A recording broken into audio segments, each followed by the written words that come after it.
July travel news. New tourist taxes declining U.S. tourism. In a world where travel is both a joy and a challenge, the latest developments in destination management are reshaping how we explore the globe. From Europe's new entry fees to the declining interest in U.S. tourism, July brought a flurry of updates that travelers need to know. But here's where it gets controversial. Some of these changes are sparking debate about the balance between protecting destinations and welcoming visitors. Let's dive into the biggest news stories from July, starting with the ongoing issue of overtourism. As Europe prepares for the ETIAS system set to launch in late 2026, travelers can expect a significant hike in fees, from around €7 to a whopping €20. This isn't just a cost increase. It's a strategic move to manage the influx of visitors and reduce strain on local resources. But is this fair? Will it deter tourists from exploring Europe? To tackle the problem of bad behavior among tourists, European destinations are also stepping up enforcement. In Spain, for instance, penalties for offenses like smoking on beaches and public urination are soaring. Some on the other side of the Atlantic, the Trump administration's impact on U.S. tourism is becoming increasingly apparent. The passage of the Big Beautiful Bill threatens to cut Brand USA's annual funding from $100 million to $20 million, potentially undermining efforts to boost American travel during its 250th anniversary celebrations. This decision raises questions about the government's commitment to promoting tourism. Should the U.S. invest more in marketing its destinations? Moreover, the Trump administration introduced a new $250 visa integrity fee for international travelers, adding to existing visa costs. While the purpose of this fee remains unclear, it could signal a shift towards stricter immigration policies. Is this a necessary step to secure national borders, or does it complicate travel unnecessarily? Surveys reveal that these policy changes are having a tangible impact. 80% of Southeast Asian travelers now view the U.S. as a less attractive destination due to concerns about discrimination and the Trump administration's actions. Similarly, Canadian visitation numbers have plummeted, with car returns dropping over 33% and air arrivals decreasing by 22%. These trends suggest that global perceptions of the U.S. are shifting, and the country needs to address these concerns to regain its appeal as a travel destination. The decline in international travel has also affected the U.S. passport's ranking. Once the most powerful travel document in the world, it now sits at 10th place, tied with Iceland and Lithuania. This drop highlights the importance of maintaining strong diplomatic relations and welcoming policies to attract tourists from around the globe. Meanwhile, European attitudes towards American travelers are mixed. A survey by Upgraded Points found that while 73% of Americans believe they have a bad reputation abroad, only 27% of Europeans agree. However, a larger percentage, 36%, acknowledge that Americans tend to exhibit worse behavior than other tourists. Countries like France, Hungary, Norway, Denmark, and Spain express the highest levels of dissatisfaction, while Belgium and Italy show the least annoyance. Amidst these challenges, several destinations are focusing on sustainable and responsible tourism. Greenland, for example, aims to capitalize on its newfound attention as a responsible tourism destination, launching initiatives like new flight routes and social media campaigns. The Caribbean Tourism Organization has unveiled a 3-year plan emphasizing sustainable tourism, conservation partnerships, and market competitiveness. Closer to home, the American Indian Alaska Native Tourism Association has joined Destinations International to promote indigenous tourism in the United States. Dr. Aaron Salah, CEO of the Hawaii Visitors and Convention Bureau, is advocating for regenerative tourism in Hawaii. His vision sees the industry as an interconnected ecosystem, aiming to avoid greenwashing and promote true sustainability. This holistic approach could serve as a model for other destinations looking to balance growth with environmental stewardship. In conclusion, the travel landscape is evolving rapidly, with both challenges and opportunities on the horizon. Whether you're a frequent traveler or a destination manager, staying informed about these developments is crucial. What do you think? Are these changes beneficial, or do they pose more problems than solutions? Share your thoughts in the comments below. Barcelona to increase tourist tax by 2029. Imagine a city where every visitor's footprint helps build a brighter future for residents and travelers alike. But here's where it gets controversial. Barcelona, the Mediterranean gem that draws millions annually, is about to transform how tourists contribute to the places they adore.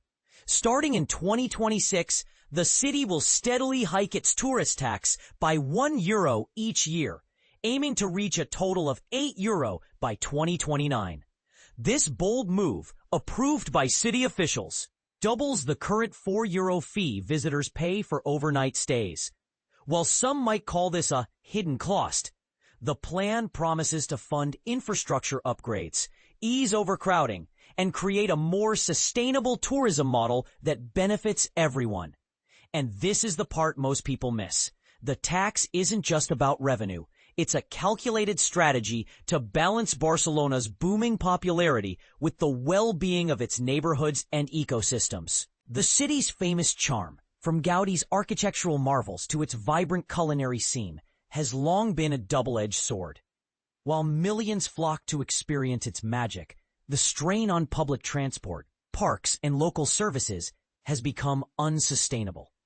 By reinvesting the additional €4 per visitor, Barcelona aims to protect what makes the city special, while ensuring tourism remains a win-win for residents and guests. But how will this play out in practice? Let's break it down. The tax increase follows a phased approach: €5 in 2026, €6 in 2027, €7 in 2028, and €8 in 2029. These funds will directly support projects like expanding public transit, preserving historic sites, and launching eco-friendly initiatives. Think solar-powered buses, tree-lined plazas, and community programs that blend tourism with local culture. The goal? To shift the focus from overcrowded landmarks to immersive, low-impact experiences that celebrate Barcelona's heritage without overwhelming its resources. For travelers, the immediate effect is an extra €4 per night. But here's the twist. Officials argue this small fee will fund major improvements. Imagine smoother train rides, cleaner beaches, and museums with shorter lines. Meanwhile, the city is pushing for a tourism renaissance, encouraging eco-conscious travelers, cultural immersion, and trips to lesser-known neighborhoods. This isn't just about charging more. It's about redefining what a visit to Barcelona looks like. But will this strategy work for all traveler types? Budget-conscious backpackers and families might balk at the higher cost, while luxury hotels could see minimal impact. Business travelers who frequent high-end accommodations may absorb the fee as part of operational costs. Yet the city is already working with the corporate sector to soften the blow. The real question is, does this tax unfairly target casual tourists while benefiting the wealthy? Should visitors be asked to pay for the privilege of experiencing a city that thrives on their presence? And what about the long-term vision? Barcelona wants to become a model for sustainable tourism, redirecting crowds to hidden gems like coastal trails and mountain villages.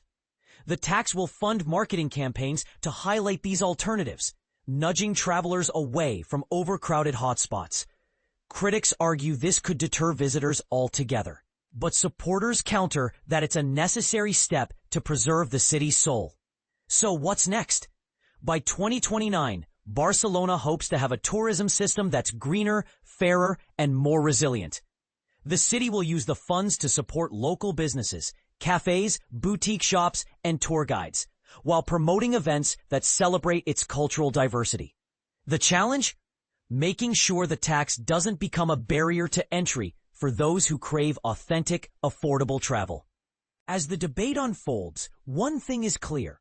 Barcelona is betting on a future where tourism doesn't just survive, but thrives on its own terms. Will this strategy save the city from over-tourism, or will it drive visitors elsewhere? We'll be watching closely. And you? Do you think this tax is a fair trade for a more sustainable Barcelona? Share your thoughts in the comments below. Nieuwe Toeristenbelasting in Barcelona. Wat betekent dit voor jouw bezoek? Hoe Barcelona probeert om massatoerisme in toom te houden. Een nieuwe belasting die Europa verbijt. Donderdag, 31 juli 2025. Barcelona trekt de portemonnee volledig open. Een van Spanjes meest geliefde vakantiebestemmingen introduceert een fikse verhoging van de toeristenbelasting. En we zeggen niet zomaar een paar euro, maar een stijging van €1 per jaar. Kwam dit plan straks tot 30,96 per dag, ongeveer €84 per jaar.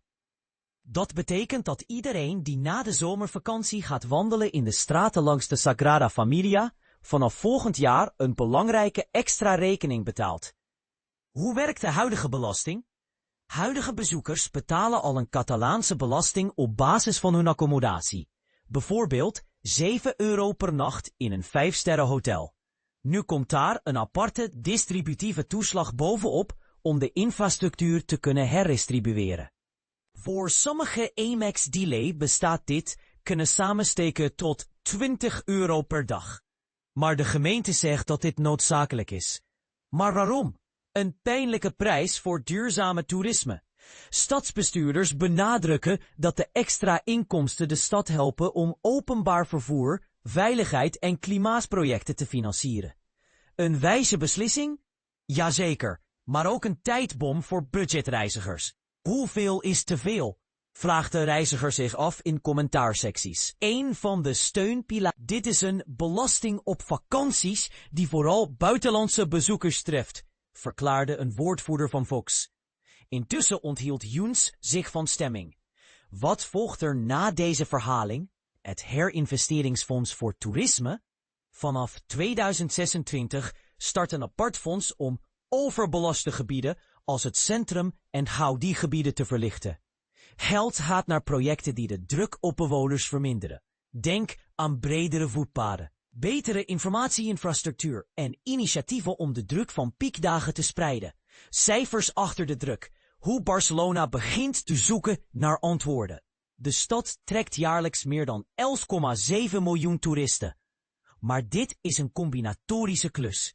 De Sagrada Familia alleen ontvangt jaarlijks 4,7 miljoen bezoekers, gevolgd door Park Güell met 4,6 miljoen. Vraag: is het acceptabel dat deze veelzijdige locaties zoveel mensen aantrekken? De strijd om een evenwicht.